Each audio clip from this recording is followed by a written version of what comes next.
Hello everyone. तो अब हम देखेंगे नेशनल मेंटल हेल्थ प्रोग्राम के अप्रोचेस क्या क्या थे। तो पहला अप्रोच है integration of mental health care services with the existing general health services. मतलब जो मेंटल हेल्थ सर्विसेज थी उनको जनरल हेल्थ सर्विसेज के साथ मिक्स कर देना। दूसरा utilization of existing infrastructure of mental health services and also deliver the minimum mental health care services. मतलब जो अभी जनरल सर्विसेज चल रही हैं, हेल्थ सर्विसेज चल रही हैं, उनका इंफ्रास्ट्रक्चर नहीं, आधार बेस उस पे ध्यान देना, जिससे हम उसी के साथ साथ जब हम हेल्थ सर्विसेज नॉर्मल जो जनरल हेल्थ सर्विसेज है उसको डिलीवर करने के साथ साथ हम मिनिमम क्वांटिटी में लोगों को मेंटल हेल्थ केयर की सर्विसेज भी दे पाएँ। फिर provision of appropriate task oriented training to the existing health staff. मतलब जो भी हेल्थ स्टाफ हैं जो मेंटल हेल्थ की सर्विसेज दे रहे हैं उनकी अच्छे से ट्रेनिंग कराना। जब हेल्थ स्टाफ अच्छे से ट्रेंड रहेगा और वो मेंटली इल पर्सन को ईजिली आइडेंटिफाई कर लेगा और उसका अच्छे से डायग्नोसिस करके ट्रीटमेंट कर पाएगा, इसके लिए उनको ट्रेनिंग की रिक्वायरमेंट नहीं है, तो उनको अच्छे तरीके की ट्रेनिंग प्रोवाइड कराना। फिर फोर्थ पॉइंट है linkage of mental health services with the existing community development programme. अब हम चौथे इसमें पॉइंट में क्या ध्यान दिया गया कि जो मेंटल हेल्थ सर्विसेज है उसको किससे जोड़ देना, कम्युनिटी डेवलपमेंट के प्रोग्राम से। मतलब जब हम कम्युनिटी के डेवलपमेंट के प्रोग्राम को ऑर्गेनाइज करें तो साथ ही साथ हम मेंटल हेल्थ की सर्विसेज भी प्रोवाइड करें। इससे दो फ़ायदा होगा, एक तो जो कम्युनिटी डेवलपमेंट प्रोग्राम है वो भी हो पाएगा, दूसरा जो कम्युनिटी के लोग हैं जिनको मेंटल हेल्थ की सर्विसेज ईजिली नहीं मिल पाती हैं तो उनको भी ये सर्विसेज मिल पाएंगी। और जो कम्युनिटी या सोसाइटी में स्टिग्मा है मेंटल इलनेस को लेके तो वो भी थोड़ा हम दूर कर पाएंगे। अब आते हैं इसके कंपोनेंट्स यानी इसके घटक क्या है नेशनल मेंटल हेल्थ प्रोग्राम के। पहला है ट्रीटमेंट यानी कि उपचार करना, दूसरा है रिहेबिलिटेशन यानी कि पुनर्वास, तीसरा है प्रिवेंशन। ट्रीटमेंट में जो भी मेंटली इल पर्सन है उसका हम ट्रीटमेंट कैसे करेंगे, तो इसमें ट्रीटमेंट हम मल्टीपल लेवल्स में करते हैं, अलग अलग लेवल पे। पहले देखिए हम विलेज और सब सेंटर लेवल पे अगर कोई मेंटली इल पेशेंट मिला तो उसमें क्या क्या पॉइंट्स होंगे, कैसे ट्रीटमेंट होता है। तो साइकेट्रिक इमरजेंसी, जो विलेज और सब सेंटर लेवल में कम से कम साइकेट्रिक इमरजेंसी का ट्रीटमेंट तो हो जाना चाहिए, ऐसी सर्विसेज अवेलेबल हो।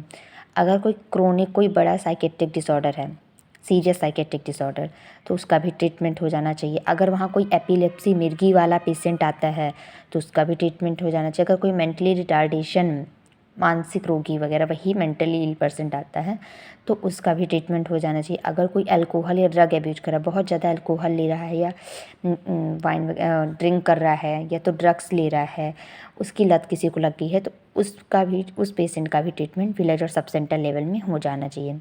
नेक्स्ट आता है मेडिकल ऑफिसर ऑफ पीएचसी, यानी जो प्राइमरी हेल्थ सेंटर में जो मेडिकल ऑफिसर्स होते हैं वो क्या क्या सर्विसेज देते हैं। पहला सर्विस तो यही होता है कि जो मेंटल हेल्थ प्रोग्राम उसका सुपरविजन करते हैं, उस पर नजर रखते हैं कि वो प्रोग्राम अच्छे से चल रहा है कि नहीं। दूसरा एलिमेंट्री डायग्नोस्टिक, यानी अगर कोई भी मेंटली इल पेशेंट आया है तो उसको डायग्नोस कर पाना कि उसको कौन सा डिसऑर्डर हुआ है। फिर ट्रीटमेंट ऑफ फंक्शनल साइकोसिस, जो साइकोसिस है उसका ट्रीटमेंट। आपने दो वर्ड सुनेंगे, एक साइकोसिस एक न्यूरोसिस। न्यूरोसिस जो होता है जो सीरियस इलनेस को नहीं बताता और साइकोसिस जो सीरियस इलनेस को बताता है, जिसमें पर्सन को खुद ये पता नहीं रहता कि उसको कौन सा डिसऑर्डर हो गया है, उसको हॉस्पिटलाइजेशन की नीड होती है, उसको ये भी नीड होती है कि जो उसके घर के लोग उसकी अच्छे से केयर करें। उसके बाद है treatment of uncomplicated physical disorder, जो कॉम्प्लिकेशन वाले नहीं है फिजिकल डिसऑर्डर उसका भी ट्रीटमेंट कर पाए मेडिकल ऑफिसर जो पीएचसी में होनी चाहिए, उसमें भी ट्रेंड होने चाहिए। फिर treatment of complicated mental problems, और मेंटल प्रॉब्लम्स जो मेंटली इलनेस है चाहे कितनी भी सीरियस हो उसका ट्रीटमेंट करना उनको आना चाहिए। फिर सुपरविजन ऑफ मेंटल मोर्बिडिटी, मतलब जितने भी लोग मानसिक रूप से बीमार हो रहे हैं उसका सुपरविजन करना। आपने दो वर्ड सुने होंगे, morbidity and mortality. Mortality means होता है डेथ रेट और मॉर्बिडिटी मीन्स होता है कोई भी डिजीज़ के कारण कोई जो पर्सन सफ़र कर रहा है। नेक्स्ट पॉइंट है डिस्ट्रिक्ट हॉस्पिटल। डिस्ट्रिक्ट हॉस्पिटल में क्या होना चाहिए, there should be one psychiatric और there should be 30 to 35 beds for psychiatric disease. कम से कम एक साइकेट्रिक तो होना ही चाहिए डिस्ट्रिक्ट हॉस्पिटल में, और 30 से 35 बेड्स जो हैं वो साइकेट्रिक पेशेंट के लिए होने चाहिए। मतलब एक साइकेट्रिक वार्ड अलग से होने चाहिए जिसमें कम से कम 30 से 35 बेड्स तो होने चाहिए साइकेट्रिक जो भी पेशेंट है उसके लिए, और एक साइकेट्रिक तो होना ही चाहिए डिस्ट्रिक्ट हॉस्पिटल में। नेक्स्ट आता है मेंटल हॉस्पिटल, जिसमें स्पेशल ट्रीटमेंट होगा और all therapies are provided. Mental hospital में तो जो मेंटली इल पेशेंट होगा उनके लिए ही बनाया गया है, तो उनका अच्छे से ट्रीटमेंट होगा। जितनी भी थेरेपी दी जाती हैं मेंटली इल पेशेंट के लिए वो सारी वहाँ अवेलेबल होंगी। जैसे कि आपने ECT सुना होगा, साइको सोशल थेरेपी देते हैं, फैमिली थेरेपी, जो अब वो सारी थेरेपी यहाँ अवेलेबल होंगी। नेक्स्ट पॉइंट आता है ट्रीटमेंट में। पहला हमने देखिए ट्रीटमेंट इन मल्टीपल लेवल, अलग अलग लेवल पे ट्रीटमेंट कैसे होता है। विलेज और सब सेंटर में कैसे हुआ देखा हमने, प्राइमरी हेल्थ सेंटर में कैसे हुआ, डिस्ट्रिक्ट हॉस्पिटल में कैसे हुआ, मेंटल हॉस्पिटल में कैसे हुआ। अब नेक्स्ट हम देखेंगे रिहैबिलिटेशन। रिहैबिलिटेशन मीन्स पुनर्वास। The component of this sub programme include treatment of epileptic and psychotic and the community level and development of rehabilitation centre both the district level and higher referral centre. Rehabilitation means क्या होता है, अगर कोई person था उसको mentally illness हो गई, उसको कोई डिसऑर्डर हुआ, उसके बाद अगर वो पर्सन अगर नहीं मतलब ठीक हो गया, उसके बाद उसको सोसाइटी में एडजस्ट करना, रहना, फिर से उसकी नॉर्मल लाइफ में वापस लाना, यही रिहैबिलिटेशन कहलाता है।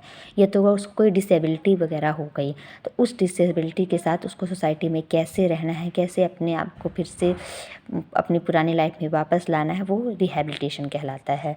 तो रिहैबिलिटेशन सेंटर दोनों जगह होने चाहिए, डिस्ट्रिक्ट लेवल में भी होने चाहिए और हायर जो सेंटर लेवल है दोनों जगह होना चाहिए। नेक्स्ट होता है प्रिवेंशन। प्रिवेंशन यानी रोकथाम, कहते हैं ना prevention is better than cure. रोकथाम उपचार से बेहतर है, यानी हम किसी डिजीज़ को होने से पहले ही रोक दें। The prevention component is to be community based with initial focus on prevention and control of alcohol related problems, later on problems like addiction, juvenile delinquency and acute adjustment problems like suicidal attempts are to be arrested। मतलब हम mental illness को होने से ही पहले उसको रोक दें। हमें लग रहा है कि ये पर्सन मेंटली इल हो रहा है या इसको कोई डिसऑर्डर, हमें किसी डिसऑर्डर के साइन सिम्टम समझ में आ रहा है, तो हम पहले ही उसका प्रिवेंशन कर दें ताकि वो पर्सन प्राइमरी लेवल पे जा ही ना पाए। तो जो प्रिवेंशन होता है मेंटल इलनेस का, वो किस पे बेस होता है, कम्युनिटी पे, जिसमें उसका मेन फोकस किस में रहता है, प्रिवेंशन करना, रोकना और कंट्रोल करना। किसको, अल्कोहल रिलेटेड प्रॉब्लम। आपने देखा होगा गाँव वगैरह में ये ड्रिंक करके जो अल्कोहल वाली प्रॉब्लम है वो बहुत ज़्यादा देखने को मिलती है। तो पहले उसका प्रिवेंशन करना और उसको कंट्रोल करना, जो भी अल्कोहल से रिलेटेड प्रॉब्लम हो रही है लोगों में। फिर उसके बाद कैसी प्रॉब्लम, जैसे एडिक्शन, किसी को लत लग जाना, ड्रग्स वगैरह इनकी लत लग जाना। जुवेनाइल डिलिक्वेंसी मीन्स बाल अपराध, जो बच्चों के साथ क्राइम होते हैं उसको रोकना। एक्यूट एडजस्टमेंट प्रॉब्लम, जैसे कि कोई सुसाइड करने के अटेम्प्ट करता, उसको रोकना, उसको बताना कि लाइफ कितनी इंपॉर्टेंट है। तो ये सब चीज़ों को होने से पहले ही रोक देना, प्रिवेंशन पहले ही कर देना किसी भी डिसऑर्डर को होने से पहले। तो हमने आज क्या देखा, पहले हमने देखा कंपोनेंट्स क्या थे, ट्रीटमेंट में हमने देखना अलग अलग लेवल पे कैसा ट्रीटमेंट होता है। फिर हमने रिहैबिलिटेशन देखा, रिहैबिलिटेशन में हमने ये देखा कि अगर कोई पर्सन मेंटली इलनेस से सफ़र किया और बाद में वो ठीक हो गया तो उसको हम दोबारा से सोसाइटी में रहने के लिए कैसे एडजस्टमेंट कराएंगे, कैसे उसको उसकी पुरानी लाइफ में वापस लाने में हेल्प करेंगे, अगर उसको कोई डिसऑर्डर हो गया तो उसके साथ भी। फिर हमने देखा प्रिवेंशन में हमने देखा कि किसी भी इलनेस या डिसऑर्डर को होने से पहले ही उसको रोक देना चाहिए। तो इसमें हमने सबसे मेन फोकस अपनी कम्युनिटी पे किया, जहाँ हमने जो भी अल्कोहल रिलेटेड प्रॉब्लम्स थे उनको रोकने पे ध्यान दिया, उनको कंट्रोल करने पे। एडिक्शन, किसी भी चीज़ की लत लग जाना, उस प्रॉब्लम पे ध्यान दिया। जुवेनाइल डिलिक्वेंसी, बाल अपराध, उस पर ध्यान दिया। और जो सुसाइड करने की सुसाइड अटेम्प्ट्स करते हैं उसको रोकने पे फोकस किया। तो अगर आपको मेरी वीडियोज़ पसंद आ रहे हैं तो please like, share and subscribe my channel. इस चैनल पे मैं सिलेबस वाइज सारे नोट्स विथ डिटेल्स डिस्क्रिप्शन आपको प्रोवाइड कराऊंगी। So please like, share and subscribe my channel. Thank you.